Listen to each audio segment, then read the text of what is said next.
If you made a decision about your baby today, even a tiny one, and immediately felt a pit in your stomach saying it was wrong, you are not failing. Maybe it was the feed, the sleep schedule, whether you picked them up fast enough when they cried, something that should not matter. And yet the moment you made that decision, something in your chest quietly asked, what if that was wrong? So you checked. Maybe you changed it. Maybe you Googled it at midnight. Maybe someone told you it was fine, and you felt better for about 20 minutes. And then the doubt came back. It always comes back. And you are sitting here wondering what is wrong with you, because you love this baby more than you have ever loved anything. You are trying harder than you have ever tried, and you still cannot find the off switch.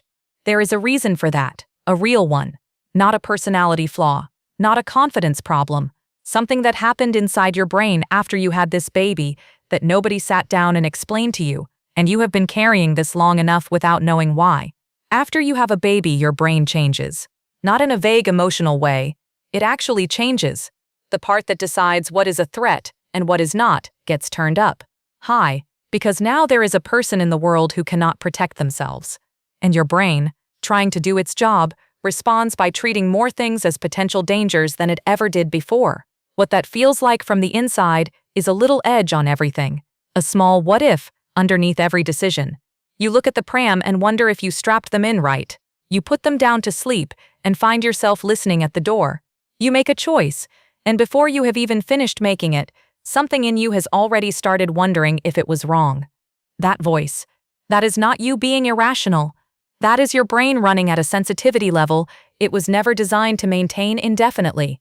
And here is what I really want you to hold on to. The mother who feels certain all the time is not a better mother than you.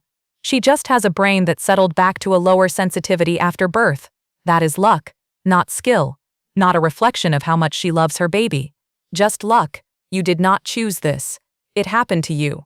And there is a real difference between those two things.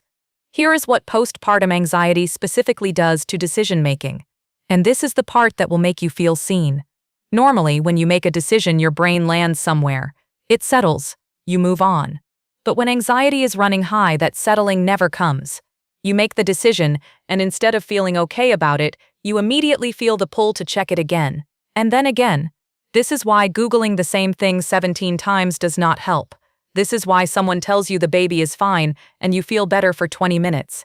This is why you can make the exact same choice today that felt fine yesterday, and today it feels completely uncertain. The decision did not change. Your brain's ability to feel settled by it did. The doubt is not evidence that you made the wrong decision.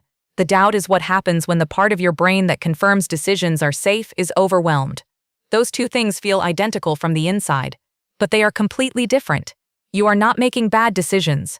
You are making decisions with a brain that cannot tell you they were good, and the things people say to help almost always make this worse, not better. Trust your instincts. You know your baby best. Stop overthinking. You are doing great. Just relax. Every person who has ever said these things to you meant them, and every single one landed wrong. Because trust your instincts assumes you can tell your instincts and your anxiety apart right now. You cannot. The checking feels like caring. The second guessing feels like being a good mother. It is very hard to stop trusting your anxiety when your anxiety has convinced you it is your intuition talking. And just relax. Oh, if relaxing were available, you would have already taken it. Nobody chooses this feeling. You are not anxious because you have not tried hard enough to be calm. You are anxious because your brain is in a physical state that words alone cannot touch. The people saying these things love you, but they are offering words to something that is not a word problem. And when the words do not work, you are left feeling like you are somehow doing the anxiety wrong. You are not doing the anxiety wrong. The anxiety is doing something to you. The anxiety is not in your head, it is in your body. And what helps has to reach the body too. When it spikes, breathe out longer than you breathe in. Slow extended exhale, 3 times. Not a cure, a volume control. Turn it down just enough that your own thinking can be heard again. Move, not exercise, just movement, a walk, swaying with the baby, outside even when you do not feel like going. Anxiety builds physical energy that needs somewhere to go. Movement gives it somewhere to go. And wherever you can, reduce decisions. Same feed time, same sleep order, same morning routine. Anything that can run on autopilot is one fewer thing your overloaded brain has to assess today. Routine is not boring when you have postpartum anxiety. Routine is rest. The next time the doubt comes, try this. Instead of asking yourself if you made the right decision, ask yourself what state you are in right now. Are you tired? Have you eaten? Have you been alone with the baby all day? Have you had 5 minutes that were just yours? Because the doubt is almost never about the decision. It is almost always about the state you were in when you made it. The formula you chose is not wrong. The sleep schedule you picked is not wrong. The way you responded when they cried is not wrong. These are not the things that determine whether your baby thrives. Your baby thrives because you are there. Because you keep showing up, even when showing up is the hardest thing you have ever done. Because you noticed something felt off and you checked. Because you are watching this video right now at whatever hour it is, because you love them that much. That is not anxiety making you a worse mother. That is love moving through a nervous system that is currently carrying too much. You are allowed to make a decision and let it be made. You are allowed to not know everything. You are allowed to be uncertain and still be enough. Both of those things are true at the same time. If what I described today is your everyday and it has been for a while, please talk to someone, your doctor, a therapist who works with postpartum mental health. Tell them what you told yourself when you clicked on this video, that you cannot stop doubting, that the off switch is not working, that you are exhausted in a way sleep is not fixing. They will not tell you to just relax.